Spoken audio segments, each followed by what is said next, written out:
नमस्कार, कसे आहात? मजेत ना? मी सुनीताच किचनमधून.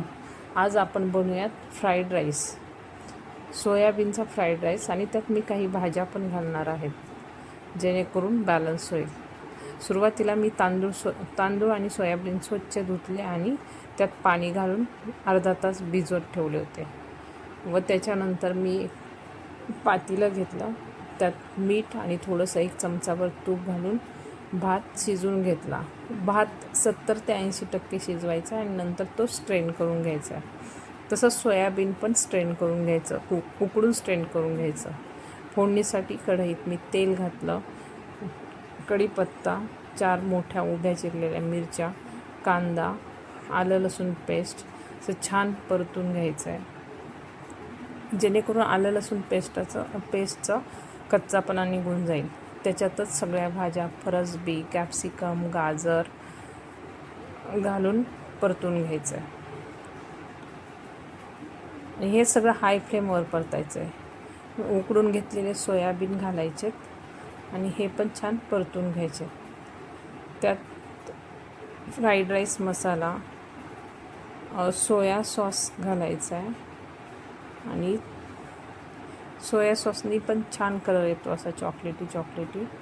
आणि काश्मीरी लाल मिरचीचे 2 चमचे आपण घालून घेऊयात, जेणेकरून छान कलर येईल.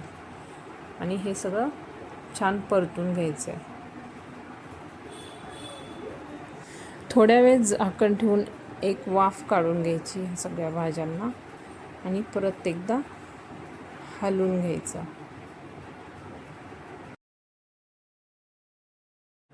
लक्षात ठेवा, भाज्या खूप शिजवायच्या नाहीत, त्यांचा क्रंचीपणा जाणवला पाहिजे दाताखाली, एवढ्याच शिजवायच्या. मग त्यात उकडून घेतलेला राईस घालायचा आणि छान हाय फ्लेमवरती परतून घ्यायचा. फ्राईड राईसचं एकच वैशिष्ट्य असतं की त्याला हाय फ्लेमवरती चरचरीत परतून घेतलं की त्याची टेस्ट चांगली येते. चवीनुसार मीठ टाकून मग छान परतून घ्यायचा.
हे घ्या आपला फ्राईड राईस तयार. त्याला शेजवान चटणीबरोबर सर्व करा. आणि व्हिडिओ आवडला असल्यास लाईक, शेअर आणि सबस्क्राईब करा. थँक्यू.